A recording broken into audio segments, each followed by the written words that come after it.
Godhead पर वापस विशेष प्रश्न उत्तम उत्तर बैक टू गॉडहेड वॉल्यूम 63 मार्च 1974 भारत में पीस कोर के एक युवा कार्यकर्ता बॉब कोहेन और उनकी दिव्य कृपा एसी भक्तिवेदांत स्वामी प्रभुपाद के बीच आध्यात्मिक जीवन के बारे में बातचीत।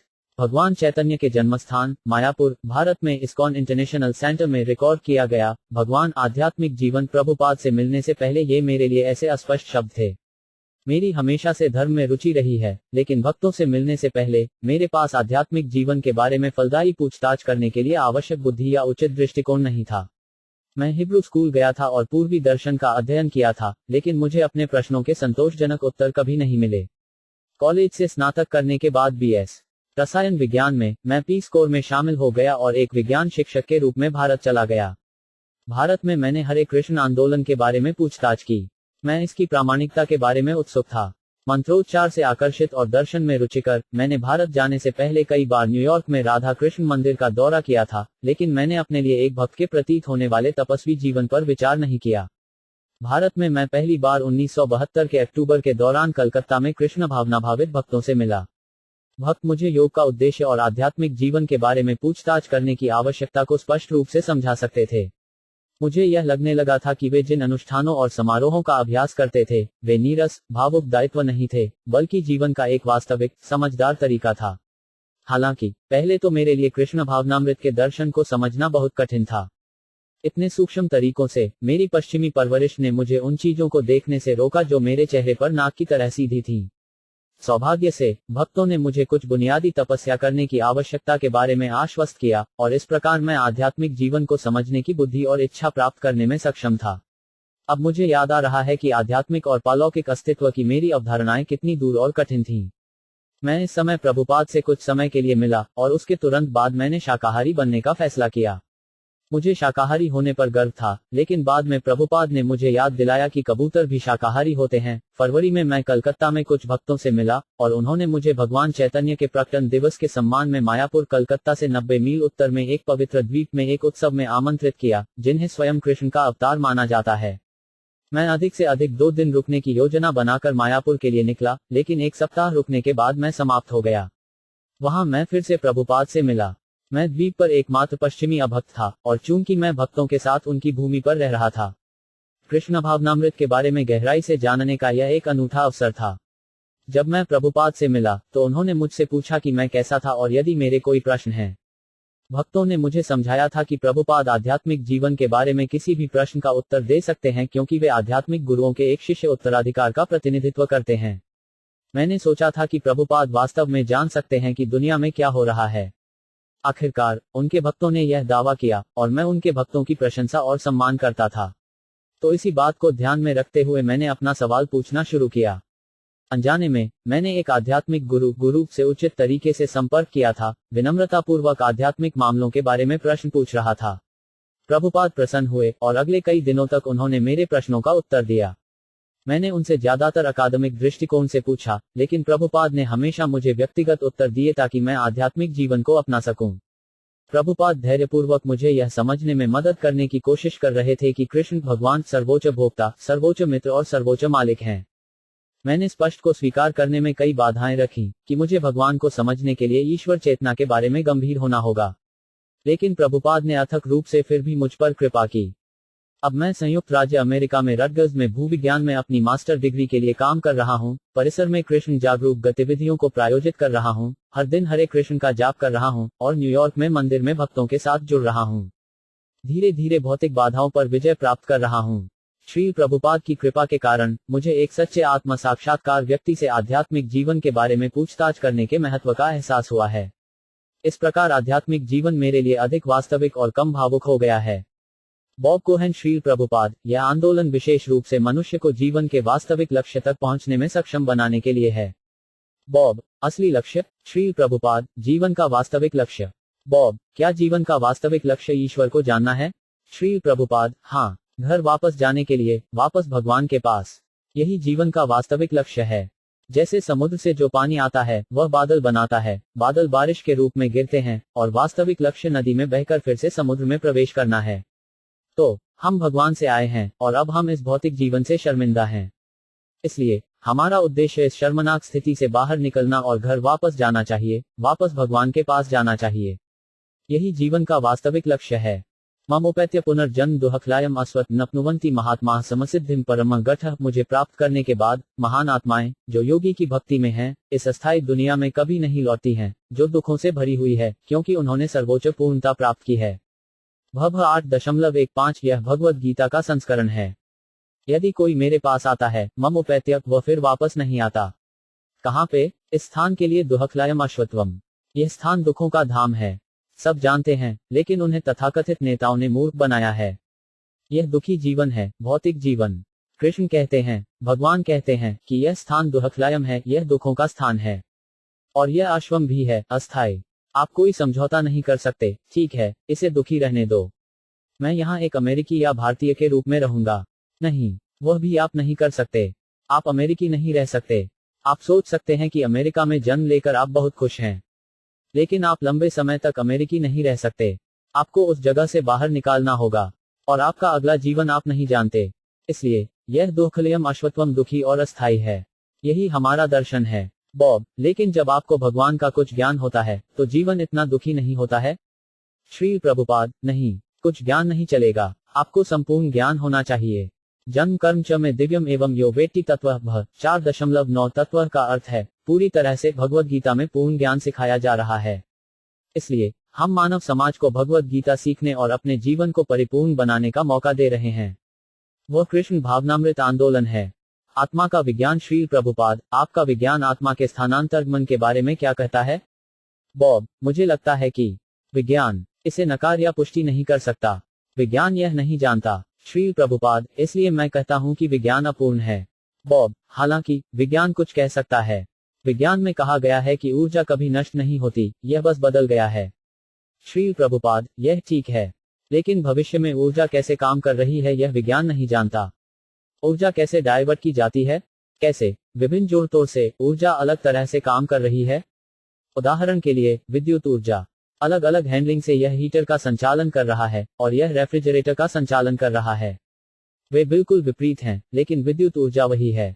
इसी तरह यह ऊर्जा, जीवित ऊर्जा, इसे कैसे निर्देशित किया जा रहा है, यह किस तरफ जा रहा है, यह अगले जन्म में कैसे फलीभूत होता है, कि वे नहीं जानते। लेकिन भगवद गीता में यह बहुत ही सरलता से कहा गया है। वास्मसी जिर्नानी यथा विहार भ 2.22। तुम एक पोशाक से, एक कमीज से आच्छादित हो। जब यह शर्ट अनुपयोगी हो तो आप इसे बदल दें। इसी तरह यह शरीर भी कमीज और कोट के समान है। जब यह काम करने योग्य नहीं रह जाता है, तो हमें इसे बदलना होगा। बॉब, हम क्या है जिसे बदलना है? स्थिर क्या है? श्री प्रभुपाद, वह आत्मा है। बॉब, एक जीवन से दूसरे जीवन में? श्री प्रभुपाद, वह आत्मा है। आई, क्या तुम बोल रहे हो? आप, क्या मैं बोल रहा हूँ? पहचान, आत्मा या आत्मा। बॉब, मेरी आत्मा तुम्हारी आत्मा से अलग है? श्री प्रभुपाद, हाँ, आप एक व्यक्तिगत आत्मा हैं, मैं एक व्यक्तिगत आत्मा हूँ। बॉब, आपने खुद को कर्म प्रभाव से हटा लिया है। अगर मैं कर्म के प्रभाव से खुद को दूर कर लूं, तो क्या हमारी आत्माएं एक जैसी होंगी या अलग? श्री प्रभुपाद, आत्मा सभी में एक ही गुण की है। आप वर्तमान समय में जीवन की एक निश्चित अवधारणा के तहत हैं, और आपके ये देशवासी कृष्ण भावनामृत भक्त जीवन की एक निश्चित अवधारणा के तहत थे, लेकिन प्रशिक्षण के द्वारा उन्होंने जीवन की एक और अवधारणा को अपनाया है। तो अंतिम प्रशिक्षण यह है कि कृष्ण भावना भावित कैसे बने। यही पूर्णता है। बॉब, यदि दो लोग कृष्ण भावना भावित हैं, तो क्या उनकी आत्मा एक ही है? श्री प्रभुपाद, आत्मा हमेशा एक ही रहती है। बॉब, प्रत्येक व्यक्ति में? क्या प्रत्येक व्यक्ति में यह समान है? श्री प्रभुपाद, हाँ। बॉब, दो भक्तों की ओर इशारा करते हुए, यदि ये दोनों कृष्ण भावना भावित हैं, तो क्या इनकी आत्मा एक ही है? श्री प्रभुपाद, आत्मा एक ही है, लेकिन हमेशा व्यक्तिगत है, भले ही वे कृष्ण भावना भावित न हों। उदाहरण के लिए, आप एक इंसान हैं और मैं एक इंसान हूं। भले ही मैं ईसाई नहीं हूं, भले ही आप हिंदू न हो, फिर भी हम इंसान हैं। इसी तरह आत्मा कृष्ण भावना भावित नहीं हो सकती है, या वह कृष्ण भावना भावित हो सकती है, इससे कोई फर्क नहीं पड़ता। लेकिन आत्मा तो आत्मा है। बॉब, क्या आप मुझे इसके बारे में और बता सकते हैं? श्री प्रभुपाद, आत्मा, शुद्ध आत्मा के रूप में सभी आत्माएं समान हैं, जानवर में भी। इसलिए कहा जाता है भव 5.18 पंडित साम दर्शिना, जो वास्तव में विद्वान हैं, वे बाहरी आवरण को न तो मनुष्य में देखते हैं और न ही पशु में। ईश्वर को अपने अंदर महसूस करना। बॉब, अगर मैं इस पर एक और सवाल पूछ सकता हूं? श्री प्रभुपाद, हाँ, बॉब, मैंने आत्मा को कुछ हद तक ईश्वर का अंश माना है। कभी कभी मुझे लगता है कि मैं भगवान को महसूस करता हूँ। मैं यहाँ हूँ, और आप कह सकते हैं कि ईश्वर यहाँ है। तो अगर आत्मा मेरे अंदर है, तो क्या मैं अपने अंदर भगवान को महसूस कर पाऊंगा? सभी भगवान नहीं, मेरा मतलब है, लेकिन एक, श्री प्रभुपाद, भगवान का अंश। बॉब, लेकिन मैं अपने अंदर ईश्वर को महसूस नहीं करता, लेकिन ईश्वर यहाँ हो सकता है, मुझसे अलग अलग। लेकिन क्या मुझे अपने अंदर भगवान को महसूस करने में सक्षम होना चाहिए, क्योंकि मेरी आत्मा भगवान का हिस्सा है? श्री प्रभुपाद, हाँ, भगवान भी अंदर है। भगवान हर जगह है। ईश्वर भीतर भी है और बाहर भी। यह जानना है। बॉब, आप अपने अंदर भगवान को कैसा महसूस करते हैं? श्री प्रभुपाद, शुरुआत में नहीं, लेकिन आपको वैदिक जानकारी से शास्त्रों से जानना होगा। उदाहरण के लिए, भगवद गीता में कहा गया है, ईश्वर सर्वभूतानां हृदयेषु रज्जुना तिष्ठति, ईश्वर हर किसी के दिल में है। बीजी 18.61 परमाणु के अंतर स्तंभ, ब्रह्म संहिता 5.35, ईश्वर भी प्रत्येक परमाणु के भीतर है। तो यह पहली जानकारी है। और फिर योग प्रक्रिया द्वारा आपको इसे महसूस करना होगा। बॉब, योगिक प्रक्रिया? श्री प्रभुपाद, हाँ। बॉब, क्या हरे कृष्ण का जप एक ऐसी यौगिक प्रक्रिया है? श्री प्रभुपाद, हाँ, यह भी एक यौगिक प्रक्रिया है। बॉब, इस जानकारी को खोजने के लिए आत्मा को अंदर महसूस करने के लिए मुझे किस तरह की योग प्रक्रिया करनी चाहिए? श्री प्रभुपाद, हाँ, कई अलग अलग योग प्रक्रियाएं हैं, लेकिन इस उम्र के लिए यह प्रक्रिया बहुत अच्छी है। बॉब, जप? श्री प्रभुपाद, हाँ। बॉब, इसके माध्यम से न केवल भगवान को बाहर बल्कि अंदर भगवान को महसूस कर सकते हैं? श्री प्रभुपाद, आप भगवान के बारे में सब कुछ समझ जाएंगे। भगवान कैसे अंदर हैं, भगवान कैसे बाहर हैं, भगवान कैसे काम कर रहे हैं, सब खुलासा हो जाएगा। सेवा के इस दृष्टिकोण से भगवान स्वयं को प्रकट करेंगे। आप अपने प्रयास से भगवान को नहीं समझ सकते, केवल अगर भगवान खुद को प्रकट करते हैं। जैसे रात में जब सूरज आपकी नजरों से ओझल हो जाता है, तो आप उसे अपनी टॉर्च या किसी रोशनी से नहीं देख सकते, लेकिन सुबह आप बिना किसी टॉर्च के सूरज को अपने आप देख सकते हैं।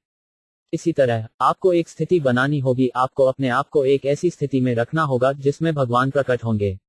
ऐसा नहीं है कि आप किसी तरीके से भगवान से पूछ सकते हैं, कृपया आओ, मैं फिर मिलूंगा। नहीं, ईश्वर आपका आदेश वाहक नहीं है। बॉब, आपको परमेश्वर को प्रसन्न करना चाहिए कि वह स्वयं को प्रकट करे। क्या वो सही है? श्री प्रभुपाद, हाँ। एक आध्यात्मिक गुरु ढूंढना, आप भगवान के बारे में सब कुछ समझेंगे। भगवान कैसे अंदर हैं, भगवान कैसे बाहर हैं, भगवान कैसे काम कर रहे हैं, सब कुछ सामने आ जाएगा। श्याम सुंदर, श्री प्रभुपाद के सचिव, जब हम भगवान को प्रसन्न कर रहे होते हैं तो हमें कैसे पता चलता है? श्री प्रभुपाद, जब हम उन्हें देखते हैं, तब तुम समझोगे। जैसे जब आप खाते हैं तो आपको किसी से यह पूछने की जरूरत नहीं होती कि आप ताकत महसूस कर रहे हैं या आपकी भूख संतुष्ट है। अगर आप खाते हैं तो आप समझते हैं कि आप ऊर्जा महसूस कर रहे हैं। आपको किसी से पूछने की जरूरत नहीं है। इसी तरह, यदि आप वास्तव में भगवान की सेवा करते हैं, तो आप समझेंगे, भगवान मुझे हुक्म दे रहे हैं, भगवान वहां है, मैं भगवान को देख रहा हूं। एक भक्त या भगवान का प्रतिनिधि? श्री प्रभुपाद, हाँ, भक्त, यह आसान हो जाता है। श्री प्रभुपाद, आपको भगवान के प्रतिनिधि के माध्यम से जाना होगा। यस्य प्रसाद भागवत प्रसाद, आध्यात्मिक गुरु की दया से, कृष्ण की दया से आशीर्वाद मिलता है। श्री गुरव अष्टकम, यदि आप भगवान के प्रतिनिधि को प्रसन्न करते हैं, तो स्वचालित रूप से भगवान प्रसन्न हो जाते हैं, और इस प्रकार आप उन्हें सीधे देख सकते हैं। एक भारतीय सज्जन भगवान के प्रतिनिधि को कैसे खुश करें? श्री प्रभुपाद, आपको उनके आदेशों का पालन करना है, बस। ईश्वर का प्रतिनिधि गुरु है, वह आपसे ऐसा करने के लिए कहता है। ऐसा करने के लिए यदि आप ऐसा करते हैं, तो यह सुखद है। यस्य प्रसादन न गति कुटोपी, आध्यात्मिक गुरु की कृपा के बिना कोई भी उन्नति नहीं कर सकता। यदि आप उसे नाराज करते हैं, तो आप कहीं नहीं हैं। इसलिए हम गुरु की पूजा करते हैं। सक्षत धारित्वेन समस्त शस्त्रैर उत्तस तथा भव्यता एव साध भी किंतु प्रभोर यह प्रिया एव तस्य वंदे गुरु श्री करानर्विदम। आध्यात्मिक गुरु को भगवान के सबसे गोपनीय सेवक होने के कारण सर्वोच्च भगवान के समान सम्मानित किया जाना चाहिए। यह सभी प्रकट शास्त्रों द्वारा स्वीकार किया गया है और सभी अधिकारियों द्वारा इसका पालन किया जाता है। इसलिए मैं ऐसे आध्यात्मिक गुरु के चरण कमलों को नमन करता हूं, जो भगवान कृष्ण के सच्चे प्रतिनिधि हैं। श्री गुरव अष्टकम, गुरु को भगवान के रूप में स्वीकार किया जाना चाहिए। यही समस्त शास्त्रों का आदेश है। बॉब, गुरु को भगवान के प्रतिनिधि के रूप में स्वीकार किया जाना चाहिए? श्री प्रभुपाद, हाँ, गुरु ईश्वर का प्रतिनिधि है। गुरु कृष्ण की बाहरी अभिव्यक्ति है। बॉब, लेकिन कृष्ण के आने वाले अवतारों से अलग? श्री प्रभुपाद, हाँ। बॉब, किस तरह से गुरु की बाहरी अभिव्यक्ति से अलग है? हम कहते हैं, कृष्ण या चैतन्य जब वे पृथ्वी पर आते हैं। श्री प्रभुपाद, गुरु कृष्ण के प्रतिनिधि हैं। तो गुरु कौन है, इसके लक्षण हैं। सामान्य लक्षणों का वर्णन वेदों में किया गया है। तद विज्ञानार्थम सा गुरुम एव अभिगछेत समित पनी श्रोत्रियम ब्रह्मनिष्ठम मुंडक उपनिषद 1.212। एक गुरु को एक शिष्य क्रम में आना चाहिए और उसने अपने आध्यात्मिक गुरु से वेदों के बारे में अच्छी तरह से सुना होगा। सामान्यतया गुरु का लक्षण यह होता है कि वह पूर्ण भक्त है, बस, और वह अपने संदेश का प्रचार करके कृष्ण की सेवा करते हैं। बॉब, भगवान चैतन्य, वह आपसे भिन्न प्रकार के गुरु थे? श्री प्रभुपाद, नहीं, गुरु विभिन्न प्रकार के नहीं हो सकते, सभी गुरु एक प्रकार के होते हैं। बॉब, लेकिन वह था क्या वह भी उसी समय एक अवतार था? श्री प्रभुपाद, हाँ, वे स्वयं कृष्ण हैं, लेकिन वे गुरु का प्रतिनिधित्व कर रहे हैं। बॉब, मैं समझा। श्री प्रभुपाद, हाँ, बॉब, और फिर श्री प्रभुपाद, क्योंकि कृष्ण भगवान थे, उन्होंने मांग की, सर्वधर्मम परित्यज्य मम एकम शरणम व्रज, सभी प्रकार के धर्मों का परित्याग करो और केवल मेरी शरण में जाओ। बीजी 18.66। लेकिन लोगों ने उसे गलत समझा, इसलिए कृष्ण फिर से एक गुरु के रूप में आए और लोगों को कृष्ण के प्रति समर्पण करना सिखाया। श्याम सुंदर, क्या वे भगवत गीता में नहीं कहते हैं, मैं आध्यात्मिक गुरु हूँ? श्री प्रभुपाद, हाँ, वे मूल आध्यात्मिक गुरु हैं क्योंकि उन्हें अर्जुन द्वारा आध्यात्मिक गुरु के रूप में स्वीकार किया गया था। तो कठिनाई क्या है? सिसस्ते हम साधी ममतावम प्रपन्नम। अर्जुन ने भगवान से कहा, मैं आपका शिष्य हूँ और एक आत्मा ने आपकी शरण ली है, कृपया मुझे निर्देश दें। बीजी 2.7। तो जब तक वे आध्यात्मिक गुरु नहीं हैं, अर्जुन उनके शिष्य कैसे बने? वही मूल गुरु हैं। तेने ब्रह्म हृदय या आदि काव्य, यह केवल वही है जिसने सबसे पहले ब्रह्मा के हृदय को वैदिक ज्ञान प्रदान किया, जो पहले बनाया गया था। भाग 1.11। इसलिए वे मूल गुरु हैं। बॉब, कृष्ण। श्री प्रभुपाद, हाँ, वही मूल गुरु हैं। फिर उनके शिष्य ब्रह्मा गुरु हैं, फिर उनके शिष्य नारद गुरु हैं, फिर उनके शिष्य व्यास गुरु हैं। इस तरह एक गुरु परंपरा गुरुओं का शिष्य उत्तराधिकार है। इव परंपरा प्राप्तम। बीजी 4.2 पालौकिक ज्ञान शिष्य उत्तराधिकार के माध्यम से प्राप्त होता है। कृष्ण से ज्ञान प्राप्त करना। बॉब, तो एक गुरु शिष्य उत्तराधिकार के माध्यम से अपना ज्ञान प्राप्त करता है, सीधे कृष्ण से नहीं? क्या आप कृष्ण से सीधे कुछ ज्ञान प्राप्त करते हैं? श्री प्रभुपाद, हाँ, कृष्ण का सीधा निर्देश है भगवत गीता। बॉब, मैं देखता हूँ, लेकिन श्री प्रभुपाद, लेकिन आपको इसे शिष्य उत्तराधिकार के माध्यम से सीखना होगा, अन्यथा आप इसे गलत समझेंगे। बॉब, लेकिन वर्तमान में आप सीधे कृष्ण से जानकारी प्राप्त नहीं करते हैं, यह किताबों से शिष्य उत्तराधिकार के माध्यम से आता है। श्री प्रभुपाद, कोई अंतर नहीं है। मान लीजिए मैं कहता हूं कि यह एक पेंसिल है, यदि आप उससे कहते हैं यह एक पेंसिल है, और यदि वह किसी अन्य व्यक्ति से कहता है यह एक पेंसिल है, तो उसके निर्देश और मेरे निर्देश में क्या अंतर है? बॉब, कृष्ण की दया अब आपको यह जानने की अनुमति देती है। श्री प्रभुपाद, आप कृष्ण की दया भी ले सकते हैं, बशर्ते कि वह जैसी है वैसी ही दी जाए। जैसे हम भगवत गीता पढ़ा रहे हैं, भगवत गीता में कृष्ण कहते हैं, सर्वधर्मम परित्यज्य मम एकम शरणम व्रज, बस धर्म के अन्य सभी रूपों को छोड़ दो और केवल मेरी शरण में जाओ। बीजी 18.66। अब हम कह रहे हैं कि तुम्हें सब कुछ त्याग देना चाहिए और कृष्ण को समर्पण करना चाहिए। इसलिए कृष्ण के निर्देश और हमारे निर्देश में कोई अंतर नहीं है, कोई विचलन नहीं है। तो अगर आप उस संपूर्ण तरीके से ज्ञान प्राप्त करते हैं, तो वह कृष्ण से सीधे निर्देश प्राप्त करने के समान है। लेकिन हम कुछ नहीं बदलते। बॉब, जब मैं श्रद्धापूर्वक, विश्वासपूर्वक प्रार्थना करता हूं, तो क्या कृष्ण मेरी सुनते हैं? श्री प्रभुपाद, हाँ। बॉब, मुझसे उसके पास? श्री प्रभुपाद, हाँ, क्योंकि वह तुम्हारे हृदय में है, वह हमेशा तुम्हारी सुन रहा है, चाहे तुम प्रार्थना कर रहे हो या प्रार्थना नहीं कर रहे हो। जब आप कुछ बकवास कर रहे होते हैं, तो वह भी आपको सुन रहा होता है, और जब आप प्रार्थना करते हैं, तो यह बहुत अच्छा है, स्वागत है। बॉब, कृष्ण के कान में क्या बकवास से ज्यादा जोर से प्रार्थना करना है? श्री प्रभुपाद, नहीं, वह पूर्ण है, वो सब कुछ सुन सकता है, यहाँ तक अगर आप बोलते नहीं हैं, भले ही आप सोचते हैं मैं यह करूंगा, तो वह आपकी सुनता है। सर्वस्य चाह हरि सन्निविता, कृष्ण सबके हृदय में विराजमान है। बीजी 15.15। बॉब, लेकिन प्रार्थना करनी चाहिए, क्या ऐसा है? श्री प्रभुपाद, यही उनका काम है, प्रार्थना। बॉब, किसका व्यवसाय? श्री प्रभुपाद, प्रत्येक जीव का, यही एकमात्र व्यवसाय है। एको बहुन यो विधाति कमान कथा उपनिषद 2.213। यही वेदों का कथन है। बॉब, इसका क्या मतलब है? श्री प्रभुपाद, वे सभी को सब कुछ प्रदान करते हैं, वह सभी को भोजन की आपूर्ति कर रहा है, तो वह पिता है। तो आपको प्रार्थना क्यों नहीं करनी चाहिए, पिता मुझे यह दे दो?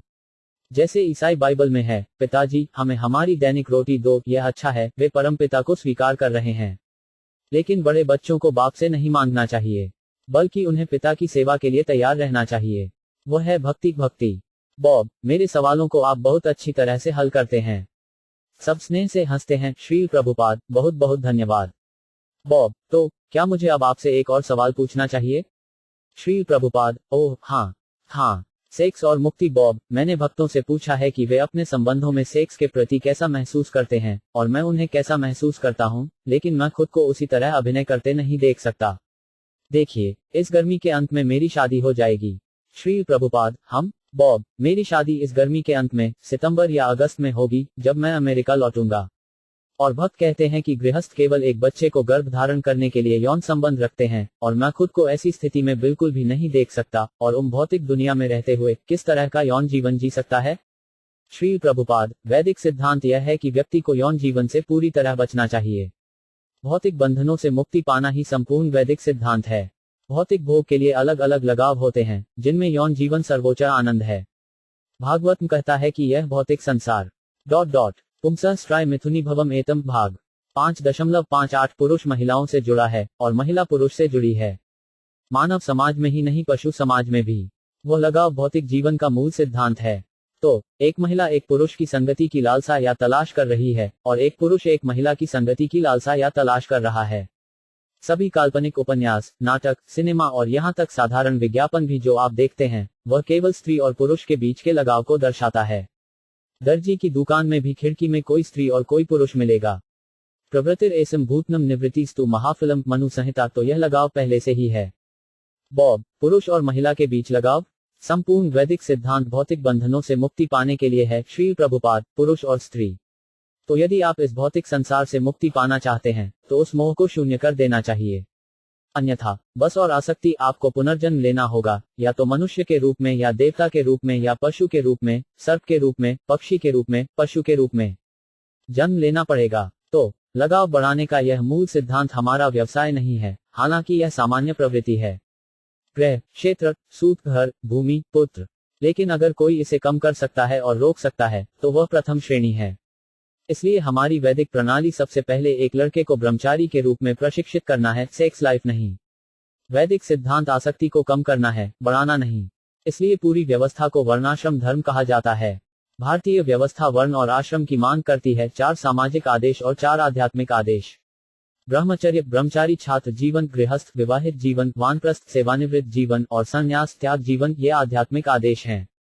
और सामाजिक व्यवस्थाओं में ब्राह्मण, बुद्धिजीवी, क्षत्रिय, प्रशासक, वैश्य, व्यापारी और किसान, और शूद्र, साधारण कार्यकर्ता शामिल हैं। तो इस प्रणाली के तहत नियामक सिद्धांत इतने अच्छे हैं कि भले ही किसी के पास भौतिक जीवन का आनंद लेने की प्रवृत्ति हो, वह इतनी अच्छी तरह से ढाला जाता है कि अंत में वह मुक्ति प्राप्त करता है और घर वापस जाता है, वापस भगवान के पास जाता है। यह प्रक्रिया है। तो यौन जीवन की आवश्यकता नहीं है, लेकिन क्योंकि हम इससे जुड़े हुए हैं, इसलिए कुछ नियामक सिद्धांत हैं जिनके तहत इसे बनाए रखा जाता है। जीवन की शारीरिक अवधारणा। श्री प्रभुपाद, श्रीमद् भागवत में कहा गया है कि पुंसः स्त्राय मिथुनी भवम एतम त्यो मिठो हृदय ग्रंथिम आहु हतो ग्रह क्षेत्र सुतप वित जन्य मोह यम अहम ममेति। भाग 5.58। यह यौन जीवन भौतिक जीवन का मूल सिद्धांत है, पुरुष या महिला के लिए लगाव। और जब वे एक हो जाते हैं, जब एक पुरुष और महिला एक हो जाते हैं, तो वह लगाव बढ़ जाता है, और वह बढ़ा हुआ लगाव व्यक्ति को ग्रह, एक घर, क्षेत्र, भूमि, सूत, बच्चे, आपदा, दोस्ती या समाज जमा करने के लिए प्रेरित करेगा। और विट्टा का अर्थ है पैसा। इस तरह ग्रह, क्षेत्र, सुतप, वित्तई वह उलझ जाता है। जन्य मोह यम, यह भ्रम है, और इस भ्रम से वह सोचता है अहम ममेति, मैं यह शरीर हूँ, और इस शरीर के संबंध में कुछ भी मेरा है। बॉब, वह फिर क्या है? श्री प्रभुपाद, यह लगाव बढ़ता है। भौतिक लगाव में यह सोचना शामिल है, मैं यह शरीर हूँ, और क्योंकि मेरे पास यह शरीर एक विशेष स्थान पर है, वह मेरा देश है और वह चल रहा है। मैं अमेरिकी हूँ, मैं भारतीय हूँ, मैं जर्मन हूँ, मैं यह हूँ, मैं वह हूँ। यह शरीर, यह मेरा देश है। मैं अपने देश और समाज के लिए अपना सब कुछ कुर्बान कर दूंगा। तो इस तरह भ्रम बढ़ता है, और इसी भ्रम में मरने पर उसे दूसरा शरीर मिलता है। वह अपने कर्म के अनुसार श्रेष्ठ शरीर या निम्न शरीर हो सकता है।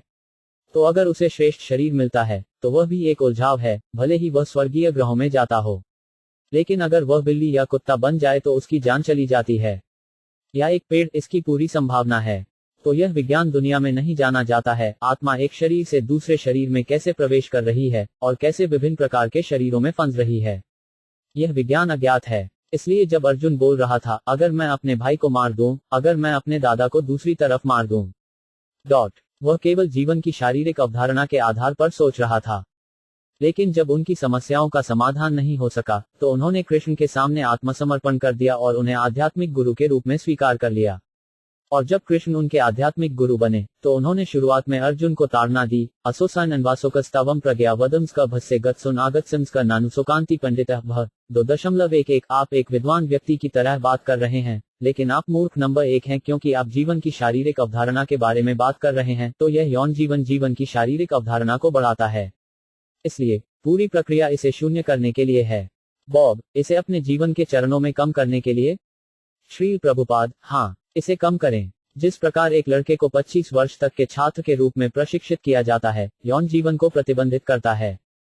ब्रह्मचारी, तो कुछ लड़के नास्तिक ब्रह्मचारी जीवन भर ब्रह्मचारी रहते हैं, क्योंकि उन्हें शिक्षा दी जाती है और वे आध्यात्मिक ज्ञान से पूरी तरह परिचित हो जाते हैं। वे शादी नहीं करना चाहते हैं।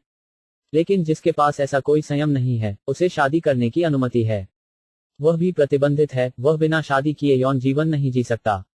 इसलिए मानव समाज में विवाह होता है, पशु समाज में नहीं। एक अपमानित समाज में आध्यात्मिक संस्कृति श्री प्रभुपाद, लेकिन लोग धीरे धीरे मानव समाज से पशु समाज में उतर रहे हैं। वे शादी भूल रहे हैं। शास्त्रों में भी इसकी भविष्यवाणी की गई है।